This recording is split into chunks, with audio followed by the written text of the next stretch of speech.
mais uma vez, boa noite. Muito obrigado pela sua presença aqui nessa noite, nessa véspera de feriado, né? Muita gente pode, de repente, ter ido viajar, mas vocês estão aqui e estamos juntos aqui para meditar sobre a palavra de Deus. Sabe, irmãos, falando que é véspera de feriado hoje, quinta-feira santa, até aconteceu algo interessante. Na semana passada, quem talvez estava no culto aqui lembre, eu anunciei que a mensagem desta semana seria o Senhor versus Baal. Nós iríamos estudar aquela passagem lá de Elias e os profetas de Baal, do primeiro livro dos Reis. Mas, como a Nina, nossa filha, está ensaiando com o pessoal ali para a apresentação da Páscoa, a parte da dança, junto com o teatro, aí nessa função de levar para ensaio e tal, ela perguntou: vai ter alguma palavra especial sobre a Páscoa na quinta-feira? E aí nessa correria e fazendo a agenda, o cronograma, eu nem tinha me dado conta que hoje era quinta-feira santa, né? Então aí eu disse: puxa, filha, muito obrigado por me lembrar. Aí então eu pensei que nós podíamos, ainda dentro do momento histórico que estamos considerando, lembrando que na semana passada nós meditamos sobre Salomão e Roboão, e aí então nós vimos como os frutos da idolatria e da soberba são a ruína e a divisão. Nós já projetamos um momento histórico de Israel e, na verdade, dos dois reinos, do Reino do Norte e do Reino do Sul. Na verdade, os livros dos reis, depois os livros de crônicas amenizam isso, mas especialmente 1º e 2º reis vão trazer isso de forma muito forte, essa conexão da idolatria, da monarquia com a idolatria em Israel, a divisão dos reinos, a história de ruína do Reino do Norte, a história que é um pouco melhor no Reino do Sul, mas que também só é mantida pela graça de Deus, e tudo isso culminando com o cativeiro assírio no Reino do Norte e com o cativeiro babilônico no Reino do Sul. Então, aquela palavra nos preparou o nosso ambiente para esse momento. E aí, para não ficar só com coisas ruins, né, eu pensei, não, vamos considerar a grande vitória de Elias sobre os profetas de Baal, então, para não ficar pensando só nas consequências da idolatria. Mas, como hoje é quinta-feira santa, vamos deixar Elias e os profetas de Baal para a semana que vem. Como hoje é a quinta-feira da semana da Páscoa, então, ainda nesse contexto das monarquias do Reino do Norte e do Reino do Sul, nós podemos olhar o livro do profeta Isaías. Então, nós vamos fazer isso, certo? Nós vamos para Isaías capítulo 53. Por isso, o título da nossa mensagem, lembrando que nós estamos na série A Mensagem do Reino, esse módulo 1, que todas as palavras estejam no seu coração, é um panorama do Antigo Testamento, um panorama no sentido de que cada mensagem agora faz referência a um livro do Antigo Testamento, é baseada num livro do Antigo Testamento, mas hoje, então, vamos considerar dentro do módulo 1, que todas essas palavras estejam no seu coração, vamos considerar o livro do profeta Isaías. A nossa mensagem, então, tem o título de O Servo Sofredor, que é exatamente o título que identifica essa passagem que vamos ler. Vamos ler o capítulo 53 de Isaías, Isaías 53, versos 1 a 12. Mas, na verdade, apesar da referência ali, é importante a gente voltar um pouquinho até o final do capítulo 52. Inclusive, vai ficar bem claro de quem Isaías está falando no final do capítulo 52. Então, na projeção, nós podemos começar com Isaías 52, 13.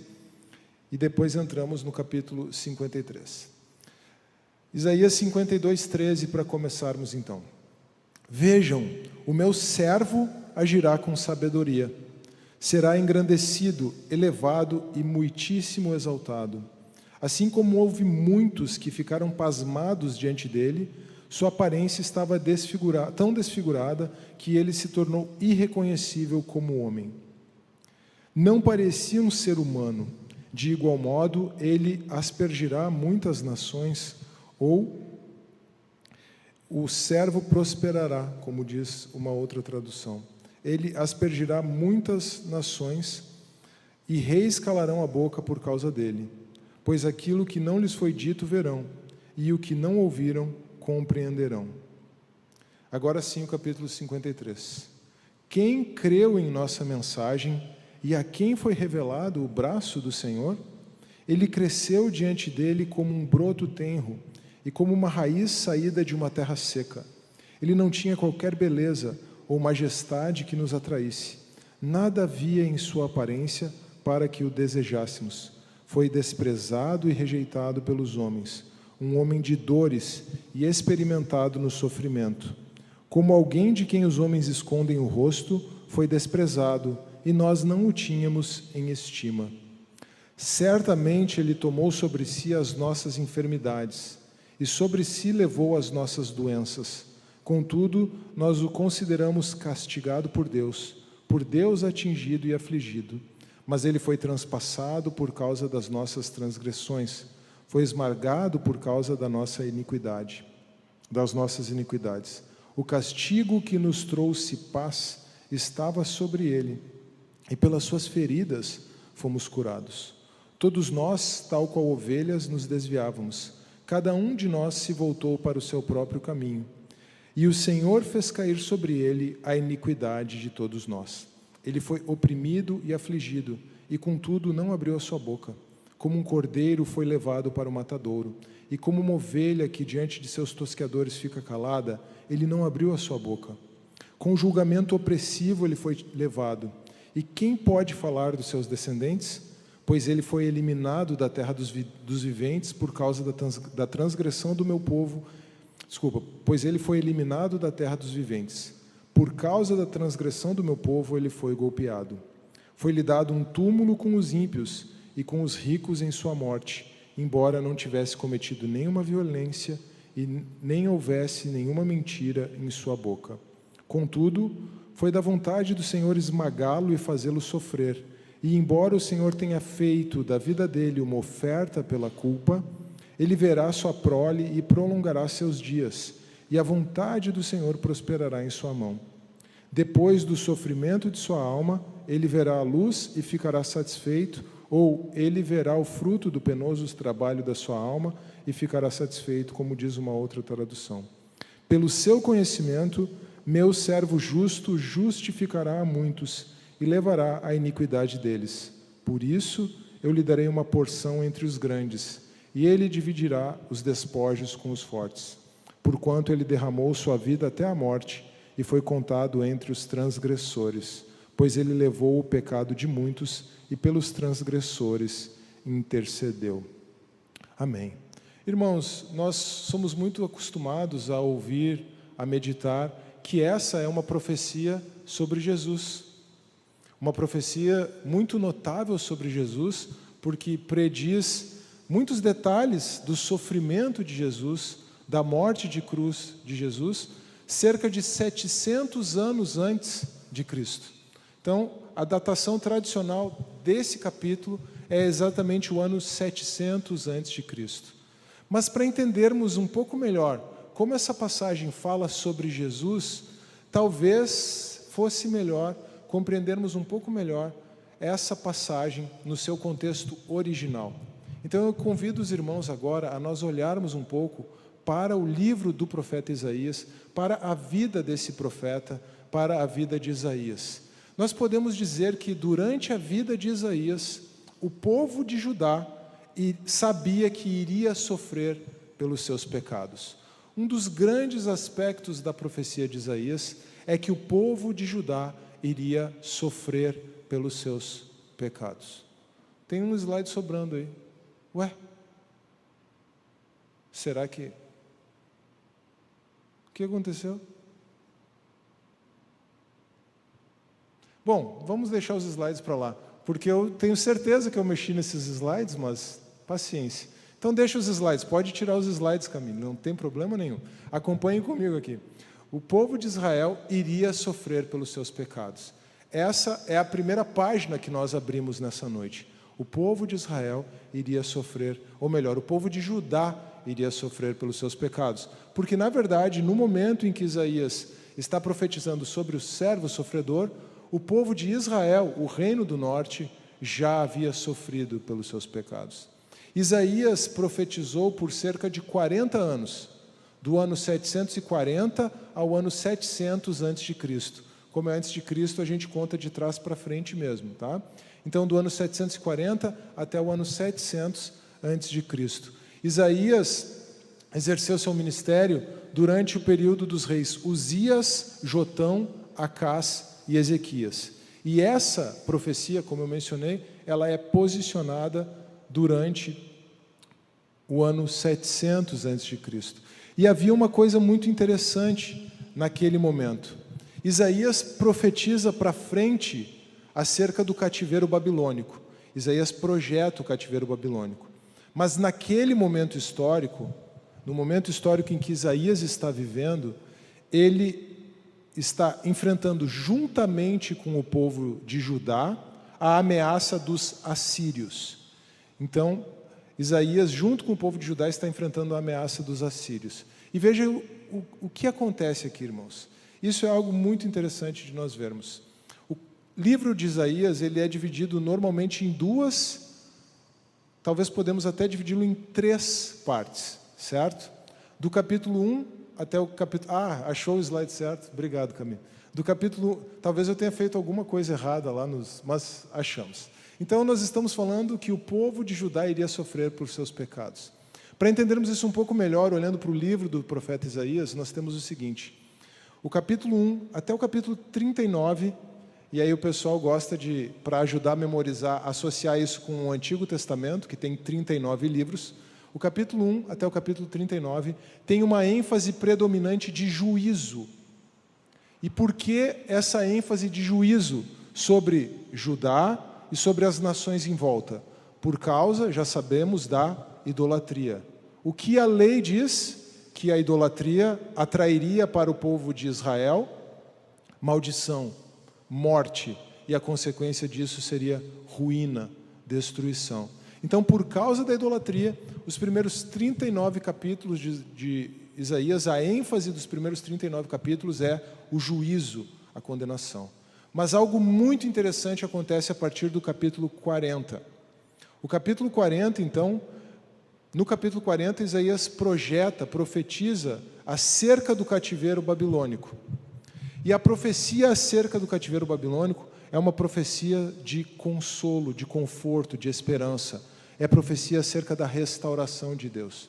Os capítulos 40 a 55, a ênfase deles é a profecia sobre o período do cativeiro babilônico.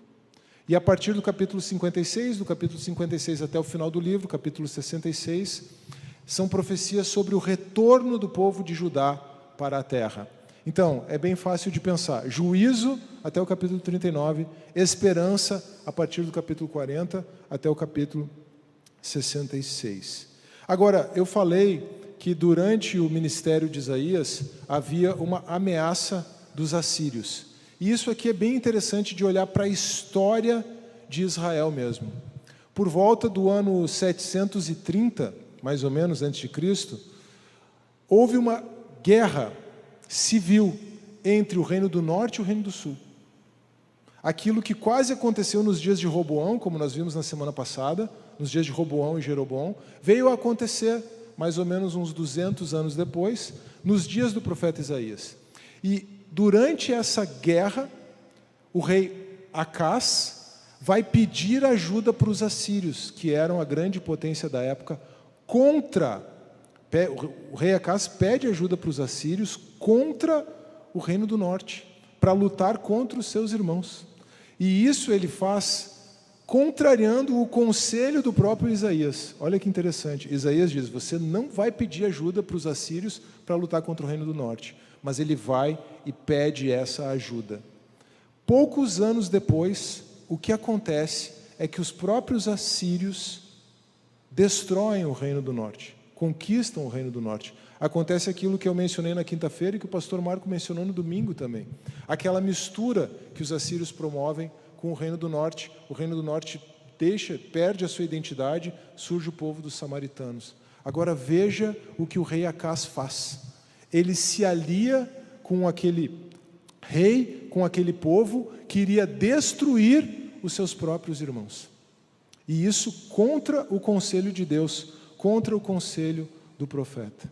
Quantas vezes nós mesmos, irmãos, deixamos de lado o conselho de Deus, o conselho da palavra de Deus, o conselho de homens e mulheres de Deus, e nos juntamos com as pessoas do mundo.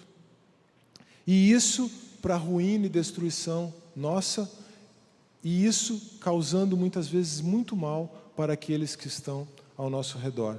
Essa foi a experiência de Acás. E o reino do norte caiu. O reino do norte caiu para os assírios. E os assírios continuavam sendo uma ameaça na época do profeta Isaías. Um pouco depois, na época do rei Ezequias, os assírios começam a destruir o reino de Judá. Eles começam a destruir as cidades de Judá e eles chegam em Jerusalém e cercam a cidade de Jerusalém. Ali acontece algo muito interessante, que é relatado no livro dos Reis, das Crônicas e também no livro do próprio profeta Isaías.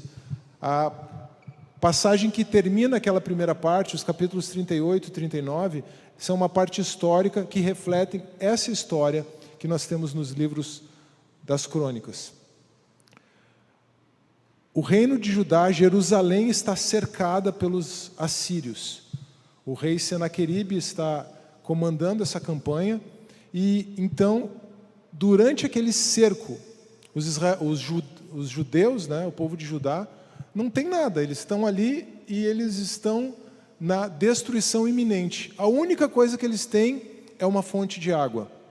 Havia uma fonte, um canal que levava água limpa para a cidade, então eles têm acesso à água em abundância, e enquanto os assírios estavam fazendo a sua campanha militar, os judeus estavam cobrindo os poços, destruindo os poços que havia no território. Os assírios muito provavelmente ficaram sem água, enquanto os judeus, tinham acesso à água em abundância. Além disso, o Senhor promoveu uma praga no reino, no exército dos assírios, ou pela falta de água, ou por algum outro motivo. Um historiador do passado diz que os ratos comeram os equipamentos, as armas dos assírios, e eles não tiveram como lutar. Eles foram embora. E aí então o Senhor promoveu vitória para o povo de Judá durante o período do rei Ezequias, quando eles foram cercados pela maior potência da época, os assírios, por aquela que era a nação que dominava o mundo naquele momento. O Senhor proveu a vitória. Sabem aquele Salmo 48, se eu não me engano, que o Senhor é grande na cidade do nosso Deus, o seu santo monte, Ele é a fonte de salvação, e nós até cantamos uma versão desse cântico, né? Esse cântico foi composto durante esse período. Os israelitas olhavam para as muralhas da cidade, e os judeus olhavam para as muralhas da cidade, e ao mesmo tempo que elas eram a fonte de proteção, elas eram a fonte de aflição deles, porque eles sabiam que do lado de fora estavam os inimigos. Mas ali eles tinham uma fonte de água para os manter vivos. E ao olhar para a sua fonte de água e ao olhar para as muralhas, eles lembraram do Senhor. E aí compuseram esse cântico, e o Senhor então é muito mais poderoso do que as muralhas de Jerusalém, e o Senhor é muito melhor do que a água límpida que os judeus, podiam tomar naquela ocasião, e por isso eles celebram o Senhor. Mas vejam, a providência de Deus, a soberania de Deus. O Senhor não permitiu que Jerusalém caísse para os assírios, porque isso significaria a destruição do povo. O Senhor só permitiu que o reino de Judá caísse para os babilônicos, porque os babilônicos, a Babilônia, preservava a identidade dos povos conquistados. E isso era necessário, que Judá fosse preservada, que Jerusalém continuasse lá esperando para ser reconstruída, exatamente por causa da promessa de Deus a Davi, exatamente por causa do Messias. Mas agora, irmãos, vejam o seguinte, esse é o contexto. O reino do norte já caiu para os assírios. O reino de Judá está enfrentando a ameaça dos assírios. A lei profetizava, a lei falava que a consequência da idolatria é a maldição, é o cativeiro. Ou seja, a destruição era inevitável. E Isaías é um profeta que profetiza com essa consciência. Todos os profetas, na verdade, têm essa consciência. Isaías sabia que o povo de Judá iria sofrer pelos seus pecados. O próprio povo sabia. E esse é o contexto da profecia de Isaías. O povo de Judá já estava sofrendo pelos seus pecados, mas ele iria sofrer ainda muito mais com o cativeiro babilônico, com a destruição de Jerusalém. O povo de Judá iria sofrer por seus pecados. Havia uma situação de crise instaurada, e essa crise iria se agravar até o cativeiro babilônico, alguns anos, pelo menos uma centena de anos, depois da profecia de Isaías. Quantas vezes nós também sofremos por causa dos nossos pecados, irmãos? Quantas vezes os nossos pecados nos levam a sofrer? Assim como o povo de Judá, nós também sofremos por causa dos nossos pecados. Ou talvez nós possamos dizer que nós sofremos por causa do pecado. Certamente aquilo que nós fazemos de errado causa sofrimento a nós e causa sofrimento aos outros. Mas muitas vezes nós podemos sofrer por causa dos pecados dos outros. E quanta situação de crise nós enfrentamos na vida. Sejam as nossas crises pessoais, sejam as crises mais amplas, crises econômicas, crises políticas, crises jurídicas. Se fosse falar do Brasil hoje, é só crise, de todo lado, não é verdade? Com isso, as pessoas sofrem. O preço aumenta no supermercado, você não tem segurança para fazer nada, você não sabe se você pode fazer um negócio e não vai ter um problema depois, não existe segurança jurídica, cada juiz decide de uma forma, sem contar as incertezas no campo da política em ano de eleição. A gente olha para isso e isso nos causa sofrimento, isso nos causa angústia. Nós também sofremos por causa dos pecados, nós também sofremos por conta da malignidade do coração do ser humano. Nós não somos diferentes do povo de Israel, ainda que nós não vivamos um cativeiro como aquele cativeiro babilônico. Mas a verdade é que o cativeiro que nós vivemos é muito pior, porque o próprio Jesus disse que aquele que pratica pecado é escravo do pecado. Então, se nós não temos diante de nós o cativeiro babilônico, nós temos o cativeiro do pecado. Jesus falou isso em João capítulo 8, verso 34. Todo aquele que pratica pecado é escravo do pecado. E é certo que o Senhor veio para nos libertar. Ele veio para destruir as obras do diabo. Ele veio para destruir o pecado. Mas, sabendo que somos livres e de fato libertos pelo Senhor, quantas vezes nós continuamos caindo nos mesmos pecados, causando sofrimento a nós e àqueles em nossa volta, como se ainda fôssemos escravos do pecado. Todo aquele que pratica pecado é escravo do pecado. Nós sofremos por causa dos nossos pecados, porque de certa forma o pecado nos leva em cativeiro. O pecado leva as pessoas do mundo em cativeiro. Quando não conhecemos o Senhor, estávamos de fato presos pelo pecado. Mas muitas vezes na nossa vida, aqueles pecados que não nos pertencem mais, aquelas situações que não precisam mais exercer domínio sobre a nossa vida, ainda nos levam cativos. Vamos voltar para o povo de Israel, para o povo de Judá, desculpa. O povo de Israel nessa altura já foi dizimado pelos assírios, já foi destruído pelos assírios, já tem um povo misto lá, já está começando a surgir a identidade dos samaritanos. Mas vamos voltar para o povo de Judá. Nessa época em que Isaías está olhando para os sofrimentos do povo, para a consequência do pecado, e está profetizando o cativeiro babilônico, surge uma ideia. Nessa época, o Senhor coloca no coração do seu povo, o Senhor coloca no coração do profeta em especial uma ideia. E se apenas um homem sofresse pelo pecado do povo? Isso é o que está por trás desse capítulo 53 de Isaías. E se apenas um homem sofresse pelos pecados do povo? E essa ideia é apresentada aqui no capítulo 53, que é um dos cânticos do servo do Senhor. Essa figura do servo do Senhor, ela aparece nessa segunda parte do livro do profeta Isaías em 4 cânticos. E esse é o último desses cânticos. E esse servo do Senhor é alguém que dedica a sua vida inteiramente ao serviço do Senhor. É isso que nós vemos nos 3 cânticos anteriores. Esses cânticos começam a partir do capítulo 42. Então, os cânticos do servo vão preparando o caminho para que agora, no capítulo 53, Isaías, a partir do final do capítulo 52, na verdade, como nós lemos, o profeta Isaías, então, cante sobre esse servo, mas na perspectiva de que ele é um servo sofredor. E se apenas um homem pudesse sofrer no lugar de todo o povo? E se as consequências de todo esse pecado, de toda essa idolatria, de toda essa maldade que levaram ou que levariam ao cativeiro babilônico, e se as consequências de tudo isso pudessem ser colocadas sobre um único justo? Um único homem sofrendo pelos pecados de todo o povo. Essa é a ideia que Isaías afirma nesse cântico.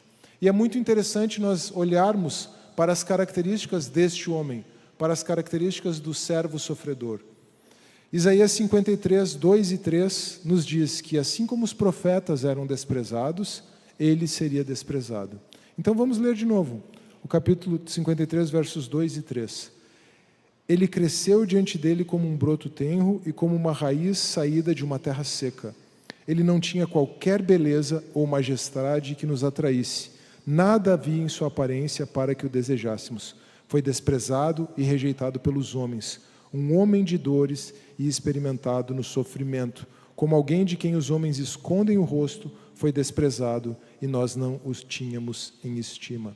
Então, a primeira característica desse servo do Senhor, que o apresenta como um servo sofredor, é que, assim como os profetas eram desprezados, ele seria desprezado. Por que os profetas eram desprezados? Os profetas eram desprezados porque eles eram aqueles caras que colocavam o dedo na ferida. Eles mostravam para o povo: olha, vocês estão pecando, vocês estão caindo em idolatria. Muitas vezes eles faziam isso para os governantes, inclusive. Olha a idolatria, olha a maldade, olha a opressão. Nós estamos violando a lei. A consequência disso é o juízo de Deus. Essa pessoa nunca é uma pessoa muito popular, não é verdade? Então, a consequência é que os profetas eram, todos eles, rejeitados. O próprio Isaías foi rejeitado. Vejam, irmãos, nós falamos muito bem de Isaías. Nós, cristãos, reconhecemos o livro do profeta Isaías como o 5º evangelho. Havia, até mesmo na antiguidade, os pais da igreja, havia homens que diziam que Isaías era um apóstolo.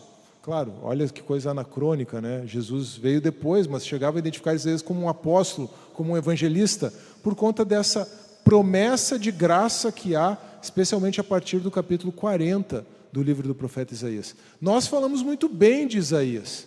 Nós admiramos Isaías, nós lemos aquela profecia e ficamos maravilhados. Pensamos, como esse cara podia estar prevendo sobre Jesus, profetizando sobre Jesus 700 anos antes.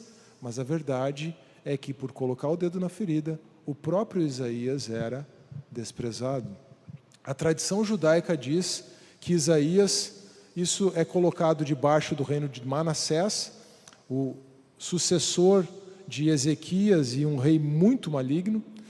A tradição judaica, diz que Isaías foi cerrado ao meio pelo rei Manassés. E essa talvez seja a referência àqueles heróis da fé que foram cerrados no meio, que nós encontramos lá em Hebreus, capítulo 11. Então veja, o destino de Isaías não era muito promissor, porque ele era um profeta e ele sofria como profeta. Mas esse servo sofredor sofreria assim como os profetas, seria desprezado assim como os profetas. Agora, há algo que Isaías não seria capaz de fazer. Por mais excelente que fosse o seu espírito, Daniel não poderia fazer, por mais excelente que fosse o espírito de Daniel, um modelo. Talvez alguns pudessem olhar para essa profecia de Isaías aqui, olhar o cativeiro babilônico, olhar para Daniel e pensar, o Isaías está falando de Daniel, olha só como esse homem é reto, é íntegro, como ele se compadece do povo, como ele intercede pelo povo, como ele está sofrendo no cativeiro pelo povo. Por mais usados por Deus que tenham sido Isaías, por mais usados por Deus que tenha sido Daniel, nenhum deles poderia pagar o preço dos pecados do povo. O próprio Daniel confessa os pecados do povo, e ao confessar os pecados do povo, confessa os seus próprios pecados, lá, por exemplo, no capítulo 9 do livro que leva o seu nome.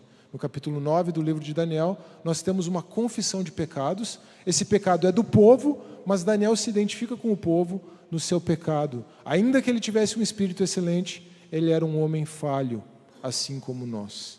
Mas esse servo, esse homem sobre o qual Isaías está falando, sofreria no lugar dos pecadores. Nós temos isso nos versos 4 e 6, na sequência do texto.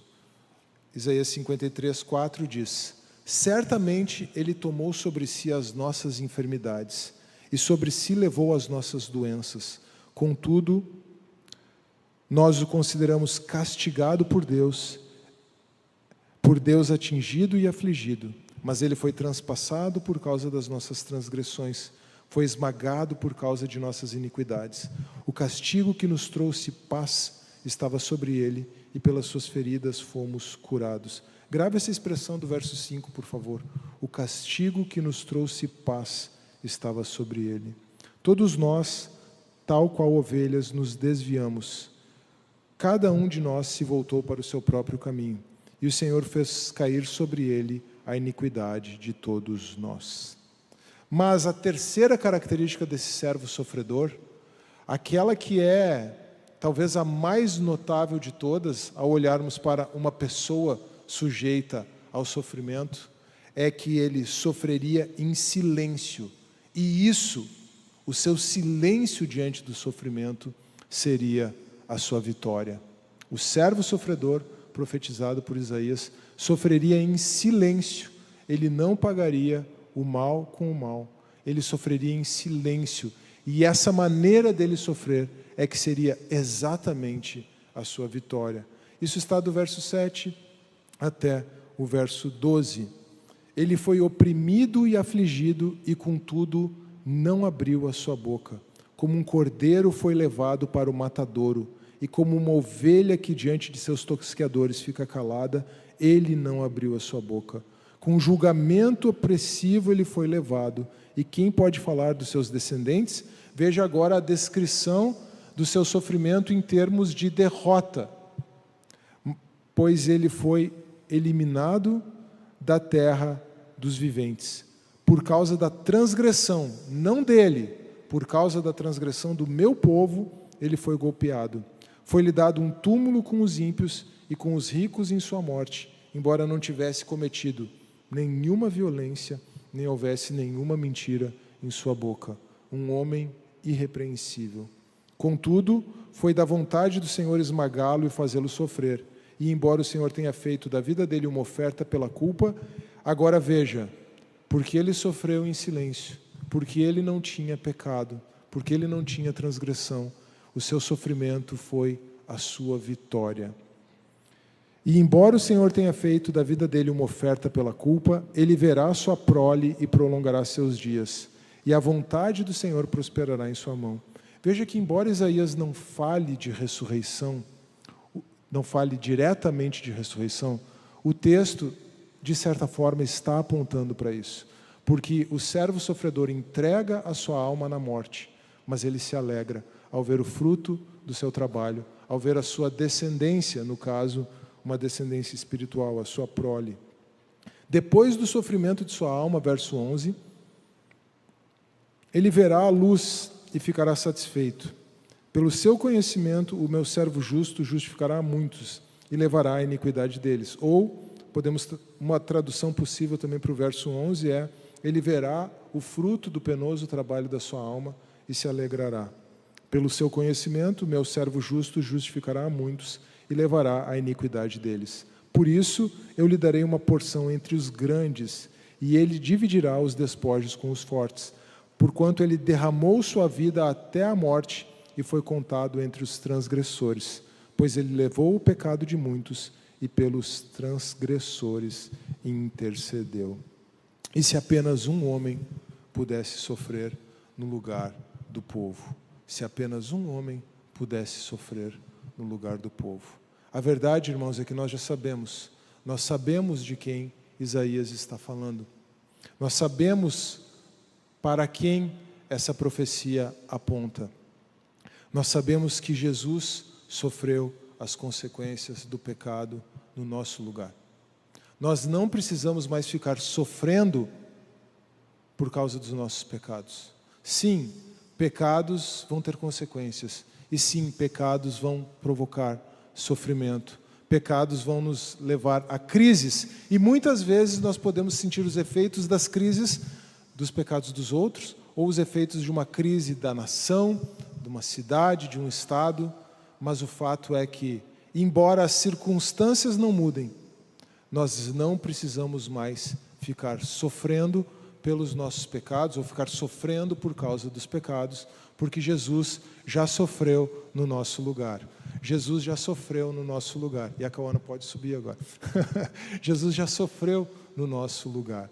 Nós não precisamos ficar sofrendo as consequências do pecado, porque Jesus sofreu no nosso lugar. Isaías 53 é um dos textos mais citados do Novo Testamento. São pelo menos 7 citações diretas. Há 7 momentos no Novo Testamento em que o autor do livro ou da carta cita expressamente Isaías 53. E há pelo menos 40 alusões ao texto de Isaías 53 no Novo Testamento. Todo o sofrimento de Jesus, tudo aquilo que a gente chama de a paixão de Jesus, porque paixão significa sofrimento, todo o sofrimento de Jesus, ele é apresentado nos evangelhos como eco desse texto de Isaías 53. Provavelmente Isaías 53 é o segundo texto mais citado, ou mais importante de todo o Novo Testamento, perdendo apenas para o Salmo 110. Assenta-te à minha direita até que eu ponha os teus inimigos por estrado dos teus pés. Isaías 53, então, é um dos textos mais importantes do Novo Testamento. E tem algo muito interessante aqui, irmãos. Vejam, aqui em Isaías, a figura é a figura de um servo sofredor. Ela não é a figura do Messias. Ela não é a figura do descendente de Davi. Ela não é a figura do rei que viria para liderar Israel e para libertar Israel dos seus inimigos. Não, o servo sofredor é apenas alguém que vai, apenas, como se fosse pouco, né? Mas o servo sofredor não é o rei. O servo sofredor é a pessoa que vai sofrer no lugar do povo como forma de libertar o povo do cativeiro previsto. O povo volta do cativeiro. O servo sofredor não se manifesta, não aparece, mas ele foi profetizado. O povo volta do cativeiro, mas continua cativo. Politicamente, o povo continua cativo. Eles voltam do cativeiro, mas logo eles são dominados pelos gregos, macedônios. Depois são dominados pelos romanos. Então o povo de Judá, os israelitas de forma geral, né? Eles estão na terra de Israel, eles estão na terra de Judá, mas eles ainda se sentem oprimidos. Parece que o servo sofredor ainda não havia carregado de fato todos os seus sofrimentos, mesmo depois que eles retornam do cativeiro. Eles retornam do cativeiro, mas eles continuam oprimidos. Eles retornam do cativeiro, mas eles continuam sofrendo as consequências do pecado. Eles ainda esperam um novo êxodo, uma nova libertação. Agora, o que eu estava dizendo é que o servo sofredor é uma figura no Antigo Testamento, no livro de Isaías. E o Messias, o descendente de Davi, é uma outra figura. Agora, no Novo Testamento fica claro que o servo sofredor de Isaías e o Messias, o filho de Davi, profetizado desde 2 Samuel 7, texto que nós consideramos 2 semanas atrás, são a mesma pessoa. e essa pessoa é Jesus Cristo, o Filho de Deus. Ele não apenas carregou sobre si os nossos sofrimentos, os nossos pecados, as nossas dores, as nossas enfermidades, mas Ele é aquele que reina sobre todo o universo, reina sobre Israel, mas reina também sobre os gentios. O seu reino não é desse mundo, o seu reino é um reino espiritual. Ele triunfou sobre o pecado e um dia Ele voltará. Um dia Ele voltará para julgar todo o mal, toda iniquidade, para punir os injustos e recompensar os justos. Jesus não sofreu apenas no lugar dos judeus. Ele carregou o nosso sofrimento também na cruz. De fato, irmãos, não poderia ser Isaías, não poderia ser Daniel, ainda que Daniel tivesse um espírito excelente, como nós fomos lembrados no domingo. Precisava ser Jesus, porque Jesus é o próprio Deus que se fez homem. O Filho de Deus, a segunda pessoa da Trindade, o Logos, a palavra de Deus que veio a nós, que se fez carne, que se identificou completamente conosco. Eu comentei mais cedo que eu estou nessa preparação para o concílio, para o pré-concílio, e uma das perguntas lá do pré-concílio, pastor Marco, é a seguinte: na cruz, Jesus foi 100% Deus? Veja só que pergunta, né? Porque o que acontece na cruz? Sofrimento, morte. E aí tem uma questão que vem dos gregos, que é a impassibilidade divina. Deus não pode sofrer, Deus não pode mudar, Deus vai morrer. Mas existe uma outra questão, eu não vou usar o termo técnico aqui da teologia, existe uma outra questão, que é a união das duas naturezas na pessoa de Jesus. A união da natureza humana com a natureza divina. E isso é uma questão muito importante, é importante para o concílio, mas é fundamental para esse texto que nós estamos considerando aqui. Nenhum ser humano poderia sofrer para carregar os pecados, os sofrimentos, as consequências do pecado de outro ser humano. Nenhum. Somente o ser humano que também é Deus. Por isso que Jesus tem em si, na sua pessoa, as duas naturezas, a natureza divina e a natureza humana. Ele é a palavra de Deus que se fez carne, como diz João 1,14, o Filho de Deus, a segunda pessoa da Trindade. E embora eu tenha dado uma resposta, tenha escrito lá algo para eu ter na mente, para responder essa pergunta, caso ela apareça no pré-concílio e no concílio, eu me dei conta que aquilo que eu escrevi lá pode ser muito útil para nós, diante dessa nossa reflexão. E eu disse, na cruz, Jesus era 100% Deus, porque as naturezas, a natureza humana e a natureza divina na pessoa de Jesus, não podem ser separadas. Credo de Calcedônia, ano 451 depois de Cristo. Não pode haver divisão, confusão, separação, nem mistura nas naturezas divina e humana na pessoa de Jesus. Então, se Jesus estava sobre a cruz, o ser humano Jesus estava sobre a cruz, mas Deus estava sobre a cruz. Na cruz, Jesus continuou sendo 100% Deus. Essa aqui é uma outra questão bem peculiar, tá? Quantos já ouviram essa expressão? Jesus era 100% homem e 100% Deus. Isso aqui é uma maneira que nós usamos para facilitar a nossa compreensão, mas os evangelistas não pensavam assim, Paulo não pensava assim, e os pais da igreja não pensavam assim por um motivo simples. Nós aqui gostamos muito de número e colocamos as coisas em termos de porcentagem, né? Mas se você pensar 100% homem e 100% Deus, dá quanto? Dá 200%, é claro, Jesus era uma pessoa muito especial, né? Mas vejam, o que nós queremos dizer quando dizemos 100% homem e 100% Deus, é que Jesus é verdadeiramente homem e verdadeiramente Deus.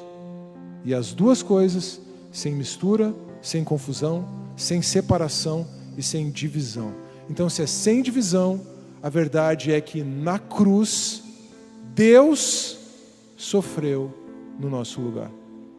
E na cruz, a natureza humana de Jesus, claro, enfrentou a morte. Jesus morreu. O homem Jesus morreu na cruz. É claro que Deus não pode morrer. Por um lado, por causa da natureza divina de Jesus, é que ele pôde viver uma vida sem pecado e se identificar conosco. viver essa vida santa no nosso lugar e se identificar conosco na cruz, identificando-se com o sofrimento pelos nossos pecados. Por um lado, a natureza divina de Jesus garantiu a sua vida santa. A natureza humana permitiu que essa natureza divina se identificasse conosco. Mas, de alguma forma que nós não conseguimos entender, se por um lado o homem Jesus, isso a gente consegue entender, a natureza humana de Jesus experimentou a morte na cruz, por outro lado, de uma forma que nós não conseguimos entender, a natureza divina participou da morte de Jesus. Deus não morre, Deus não pode morrer, por isso Jesus ressuscitou. Deus não pode morrer. Dei spoiler de domingo, pastor, mas todo mundo sabe isso. A natureza divina não pode morrer.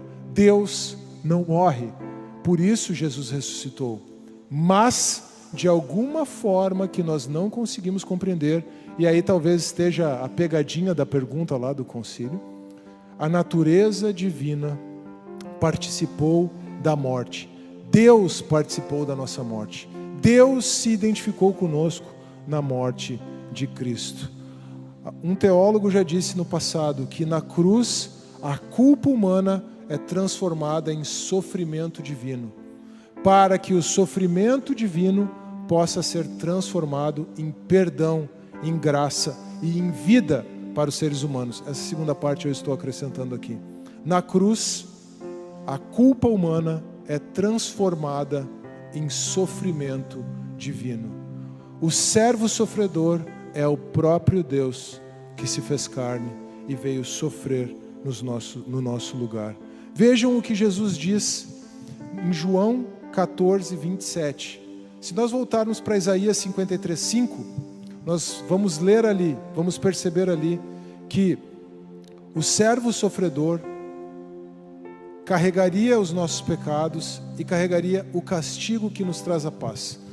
Nós lemos o verso 5 de Isaías 53. Se quiser projetar de novo, por favor, Camille. Em Isaías 53, 5 diz: o castigo que nos trouxe a paz estava sobre ele. Paz, em hebraico, é a palavra shalom. Eu disse isso algumas semanas atrás, quando preguei sobre Juízes, num domingo aqui. Paz, em hebraico, é a palavra shalom. Paz é muito mais do que ausência de guerra, ausência de conflito. Paz é bem-estar. Inclusive há um tradutor do Antigo Testamento que usa essa palavra. O castigo que nos traz bem-estar estava sobre ele. Mas esse castigo só pode nos trazer bem-estar porque traz paz com Deus antes de qualquer coisa. Agora vejam o que Jesus diz em João capítulo 14, verso 27. Muito provavelmente ecoando as palavras de Isaías 53, 5. Deixo com vocês a minha paz. Não dou a minha paz como o mundo a dá. Não se perturbe o coração de vocês, nem tenham medos. Eu falei isso alguns domingos atrás. Me permitam repetir, irmãos. Além de ecoar a paz de Isaías 53, 5, Jesus está falando da sua paz em contraposição com a paz dos romanos, com a pax romana. O objetivo dos romanos era pacificar todo o mundo mediterrâneo, o que significava sujeitar o mundo mediterrâneo ao seu império, claro, garantindo segurança. Então veja, não é uma ideia de Thomas Hobbes trocar a sua paz, trocar a sua liberdade pela segurança. Era uma ideia dos romanos. Nós vamos pacificar o mundo. Em troca disso, nós garantimos segurança. E é claro, quem for contra nós, contra os romanos, irá sofrer o castigo. Um dos principais instrumentos da Pax Romana era a cruz, porque qualquer opositor ao império era crucificado e aquela pessoa era exposta na cruz para servir de exemplo para os demais, para que eles não se metessem contra o império romano. Veja o que Jesus está dizendo. A minha paz, a paz com Deus, o bem-estar que dinheiro nenhum pode comprar, o bem-estar, a paz, a tranquilidade diante de qualquer circunstância, inclusive para lidar com as consequências do pecado. Essa paz eu não dou como o mundo a dar. Os romanos impunham a paz, fazendo os outros sofrerem. Os romanos impunham a paz, crucificando aqueles que eram contrários ao império. Jesus nos deu a paz, sofrendo no nosso lugar. Ele não dá a sua paz como o mundo a dá. Jesus nos deu a sua paz, sendo Ele mesmo crucificado no nosso lugar.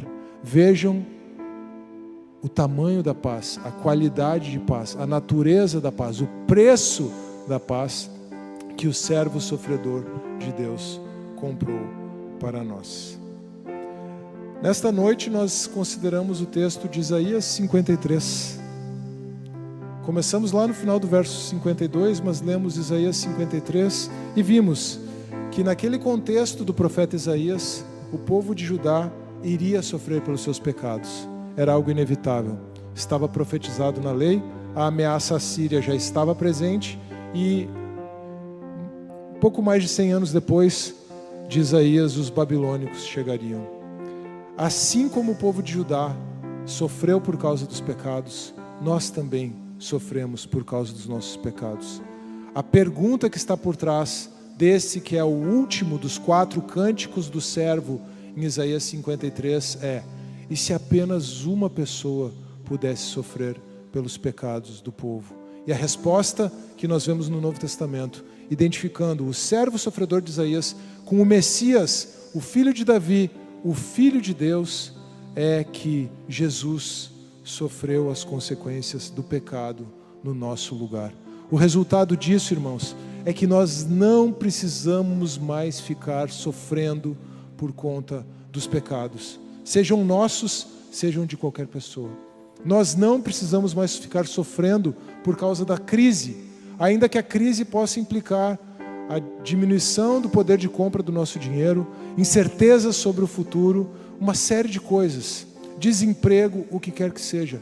Nós não precisamos mais ficar sofrendo por causa das enfermidades. O Senhor tomou sobre si.